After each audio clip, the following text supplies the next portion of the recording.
les poupées de la collection Mes petits docs. Une poupée, c'est un jouet qui ressemble à une personne, en plus petit.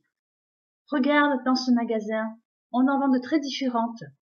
Cette collection de sorcières plaît beaucoup aux enfants, mais personne ne sait si l'année prochaine ils ne préféreront pas les poupées fées ou vampires. Choisir, c'est un peu difficile, pas vrai?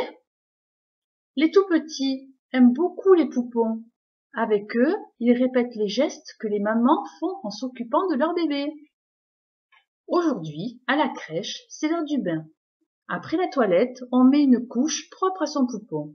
On lui donne le biberon, puis un gros câlin et au lit.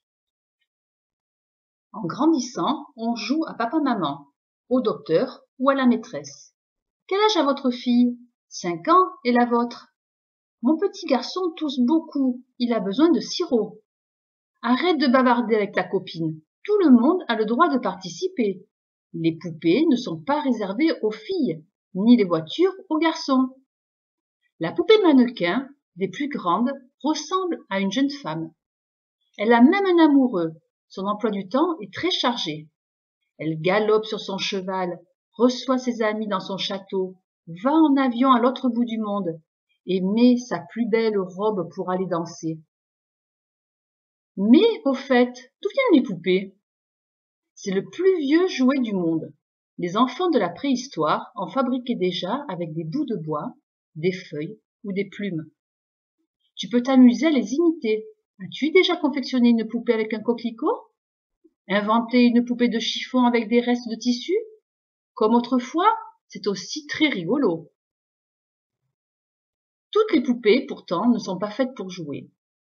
Lors d'Hinamatsuri, la fête des filles au Japon, chaque famille expose de précieuses figurines. L'empereur, l'impératrice, leurs serviteurs. On pense qu'elles protègent la maison. Et celles-ci, ce sont des matrioshkas.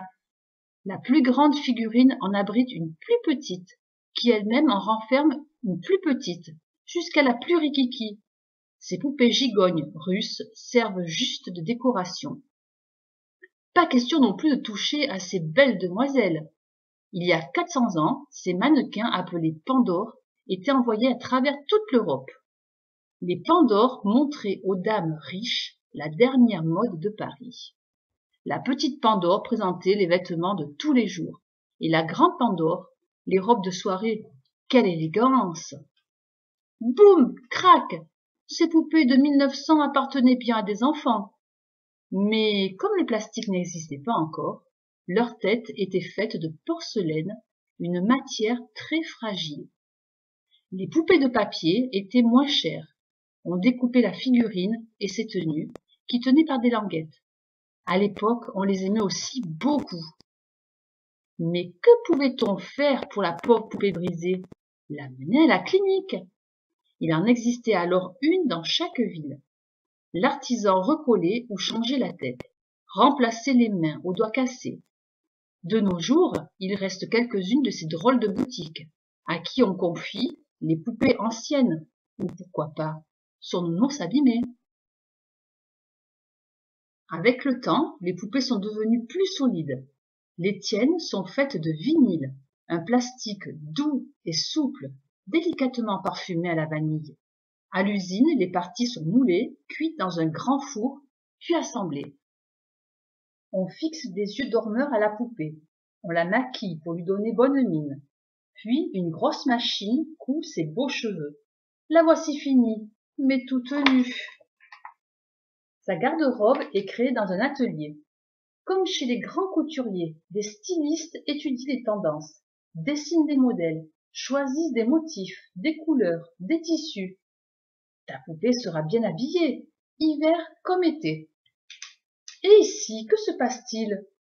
On teste les jouets. Avant qu'ils soient vendus en magasin, ce laboratoire vérifie qu'ils ne sont pas dangereux pour leurs futurs propriétaires. Par sécurité, il ne faut pas que les yeux et les cheveux d'une poupée puissent être arrachés, que ces matériaux soient mauvais pour la santé. Celle-ci a tout juste. Offerte par mamie, apportée par le Père Noël ou héritée de maman, beaucoup de personnes gardent dans leur cœur la poupée de leur enfance. Au Guatemala, les enfants glissent des poupées tracasses sous leur oreiller. Le lendemain matin, leurs petits soucis sont envolés. Les poupées sont un peu magiques, tu ne crois pas? Et voilà, cette histoire est terminée. À bientôt pour un nouveau conte.